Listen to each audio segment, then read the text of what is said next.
Dear students of UP Board Class 10th English Prose, students, in this lecture 1 English version lecture, today our topic is A Girl with a Basket, that is written by William C. Douglas. Student, this is the chapter number 1 of your textbook prose, and we are going to study today this chapter. Students, in this chapter you will come to know who is this girl and what she was doing with the basket and what is the relation with the basket and the girl. Now students, before we go through this chapter, let's understand something about William C. Douglas, and let's come to know about the writer William C. Douglas.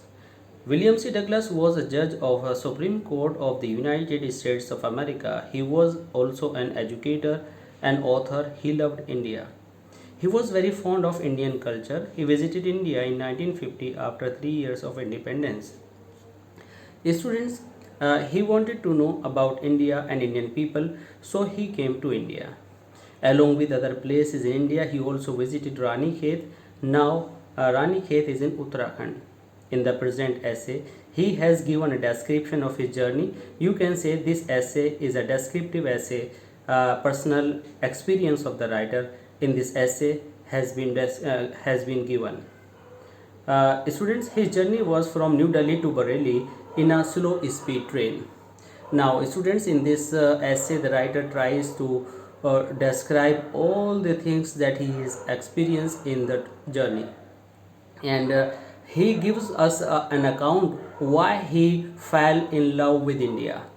Now, students, let's begin this chapter and let's see first paragraph. I had left New Delhi for the Himalayas. I was going as far as Bareilly by train and then by car to Rani Khet. Students, here the I refers to the writer. Writer says that he left New Delhi for the Himalayas. Means the writer was going to the region of Himalayas from New Delhi. I was going as far as Bareilly by train. It means the writer was traveling up to Bareilly by train, and from Bareilly he took a car to Rani Khet. Students, I have underlined these portions, and these portions are very important for your answers, and it will play an important role when you will write your answers.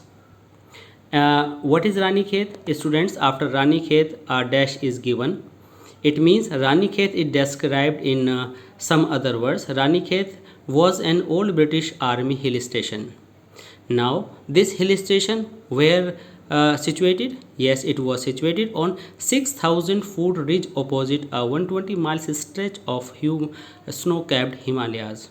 The student writer gives a description of that location that was in Rani Khet. Actually, in Rani Khet, it was a British hill station and it was a British Army station too.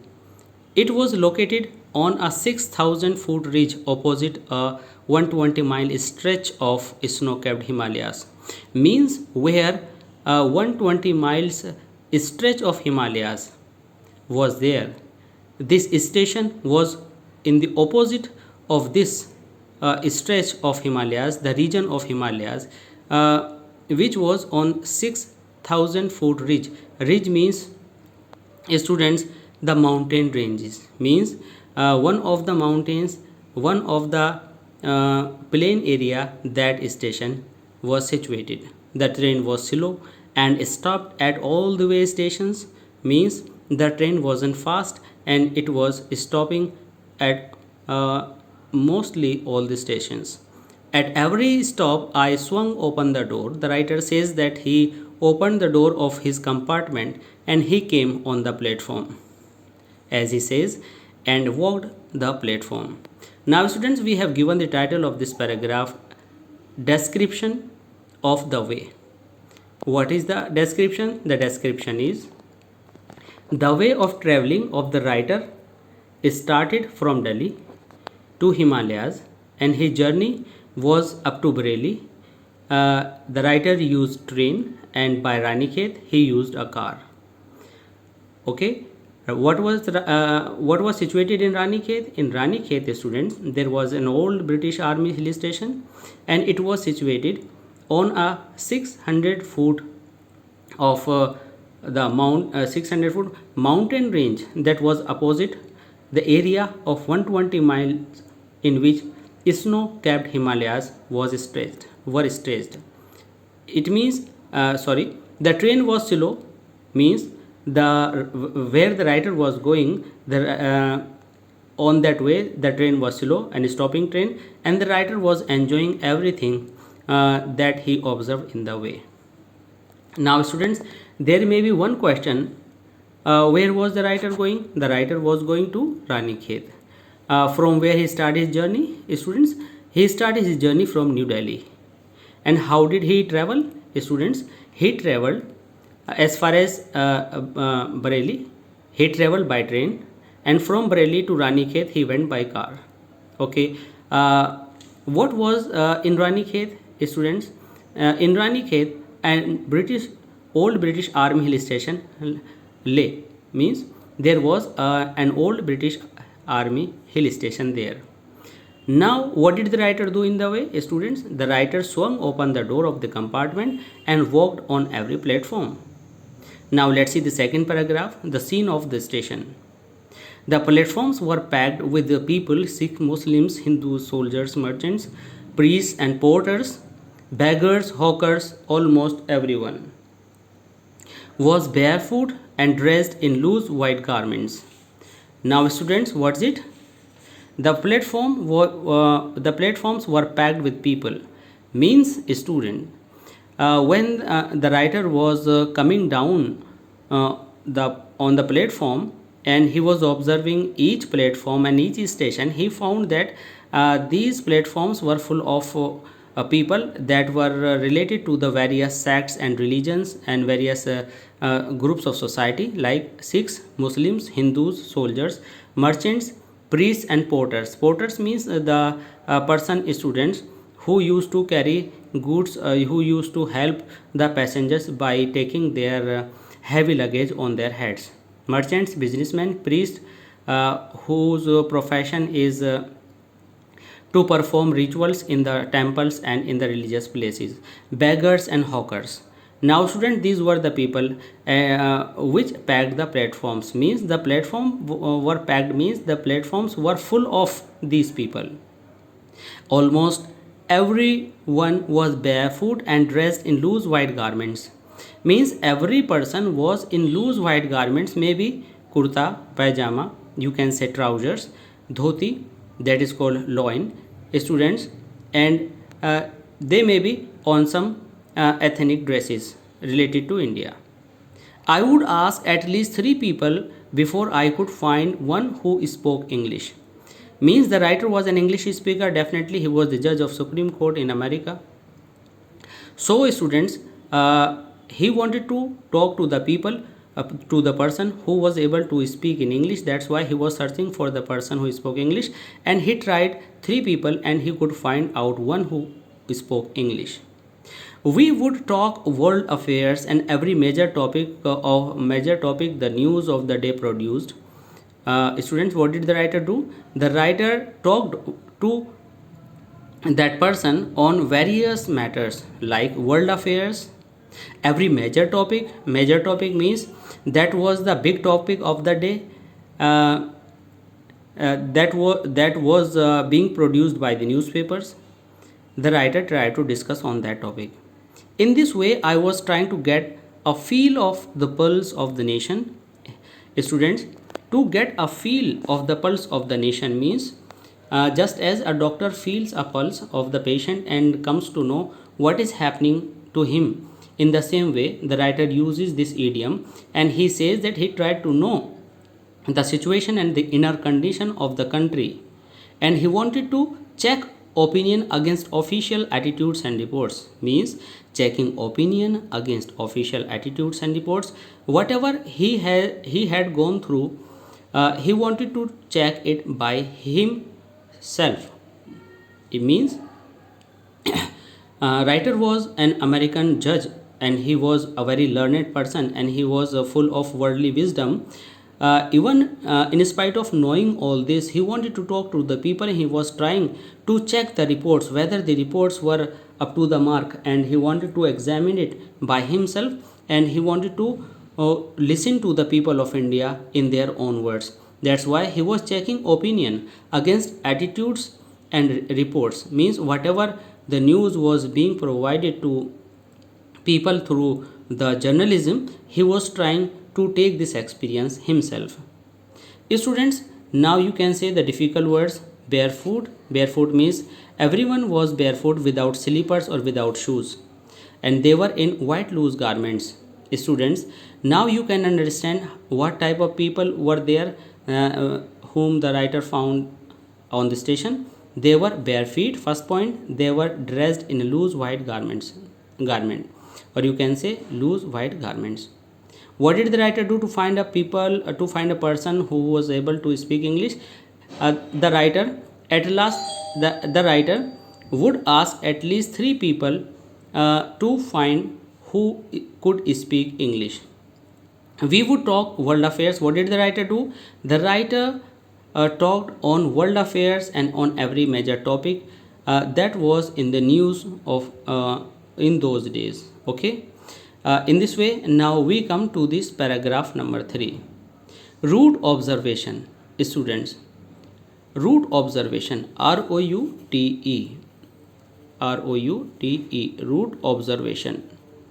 Students, route observation means what did the writer observe in the way? In the first paragraph, students, you came to know from where he started up to which point he reached. But what did he saw? What did he see in his way? Let's understand here.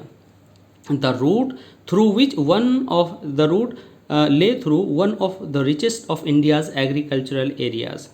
A student, this route goes from Delhi to Ranikhet through Muradabad. Students, then this is the way of Ganga. There lies Ganga, you can say, in Garh. The route lay through one of the richest of India's agricultural areas. Students, when you started going to Muradabad, you go through Garh, and there is the Ganges. Okay, after Garh, you go to Muradabad, and after Muradabad, you lead to Bareilly.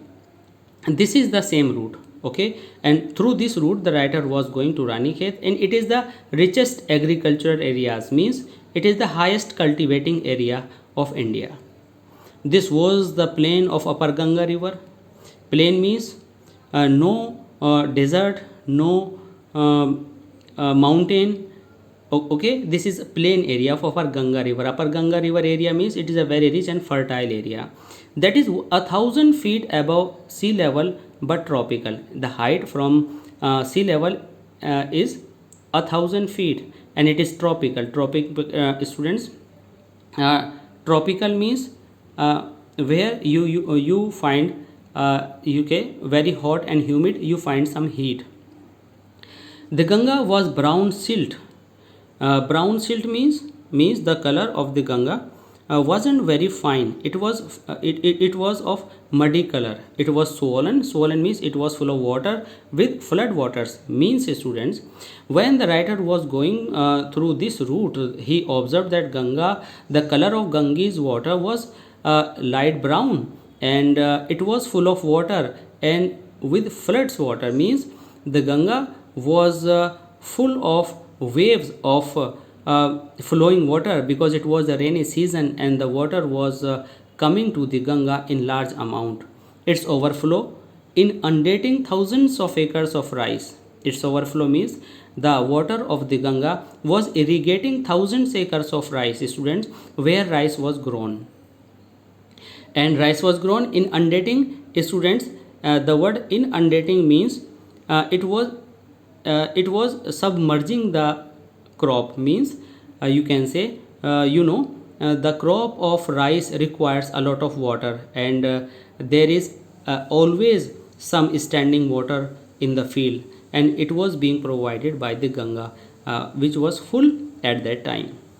The north were jungles, means in the north, to the north were the jungles, forest. And what was in the forest?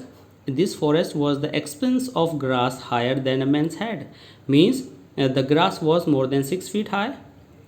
And unbroken means when you go through the train and the train moves in some direction, you see there was grass all around, and there was no uh, and there was no place without grass. It was continuously running with the train, those grassy field, except for an occasional clump of trees. Means the grass field continue as the train was running, but only you see occasionally a group of trees. You can see clump of trees means you see a short area of plants where trees are grown thickly, and these area of trees were the home of tigers, elephants, pythons, and cobras. everywhere else were Everywhere else there was flat land running to the horizon. When students, your vehicle, your train moves to some direction and it continues moving, then students, it seems as the land is going to touch the part of the sky, and it was felt by the writer there too. Everywhere else there was a flat land running to the horizon, means just as the train was moving in the front direction, you see the land was moving in the opposite direction, uh, just as the train was moving ahead, but the dotted here and there by the sacred banyan trees or by rows of pakar trees shaped like elms. Means on that plain land, students, there were many pakar means people trees, pakar trees, and some other trees, and there were sacred banyan trees. Student, banyan tree is described as sacred because it has its own importance in the religion of India, and shaped like elms, and their shapes were like elm trees.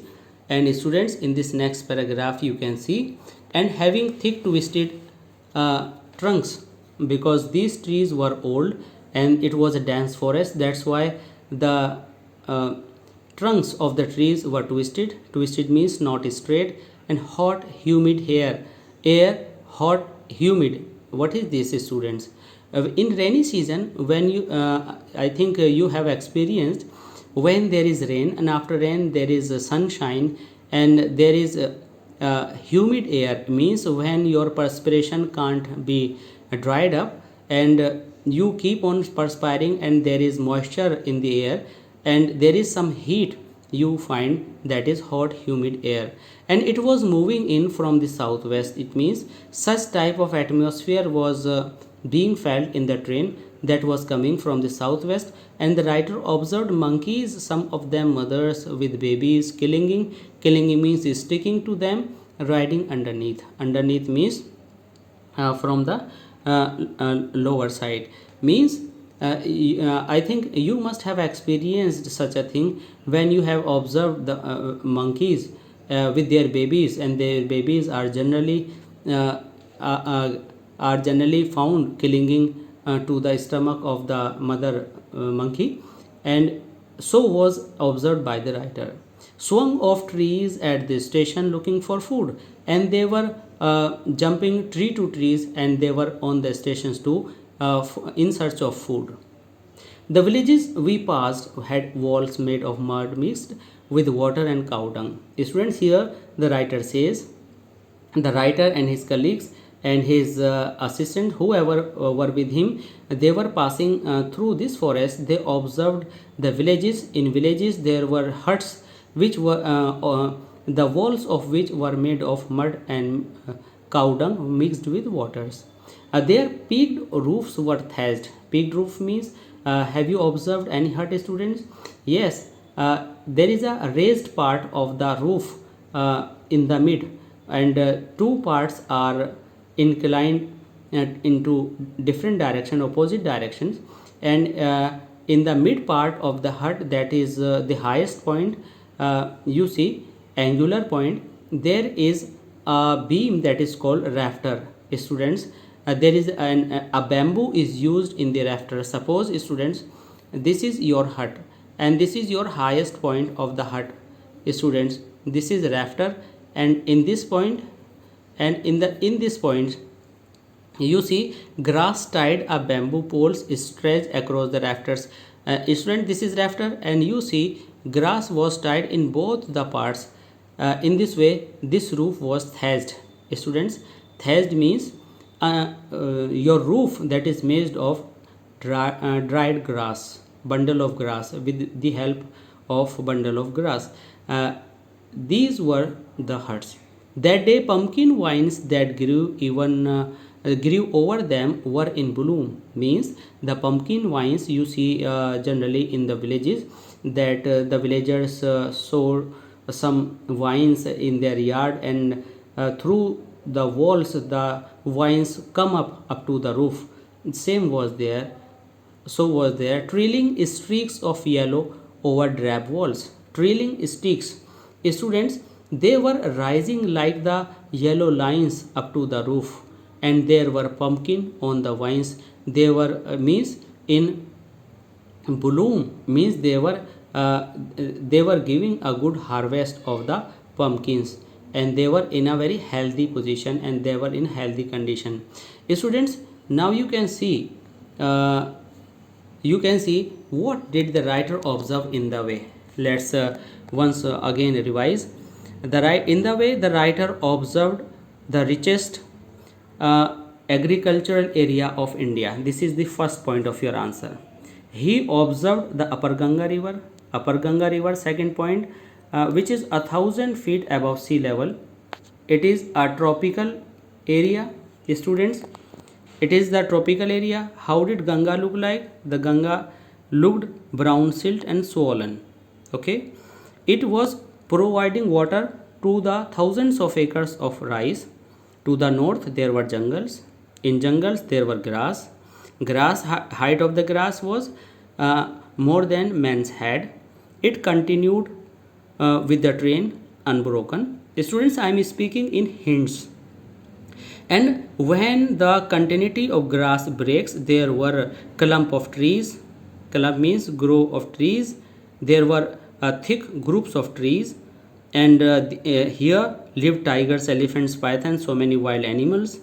Students, in these trees there were banyan trees, pagar trees. They were twisting like elm trees. Student, the air, the atmosphere was based on monsoon season, and the air was humid. Student, when the train was moving, there was hot humid air coming through the windows of the train. Monkeys, some of them mother monkeys and babies clinging to them, they were jumping from tree to tree, and they were coming to the stations in search of food. Students, the writer observed huts, whose huts or the roofs of which were made of dried grass and some bamboo poles. Okay, and there were pumpkin vines which were going up to the roof of the huts, and they were looking trailing streaks of yellow over those dull walls.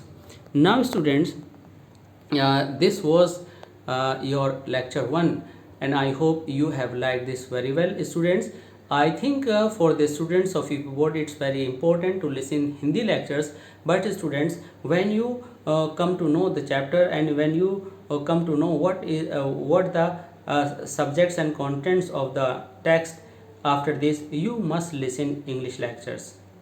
Why? If you listen this, you will have more words to explain the question, and you will be able to write a brilliant answer. So after listening the Hindi lecture, I think you should revise it in English. So students, I hope you have liked our lecture very well, and if you did so, please don't forget to subscribe our channel RSC Classes of English Language, and please, if you like our lectures, please continue, and please like, share and comment. Thanks.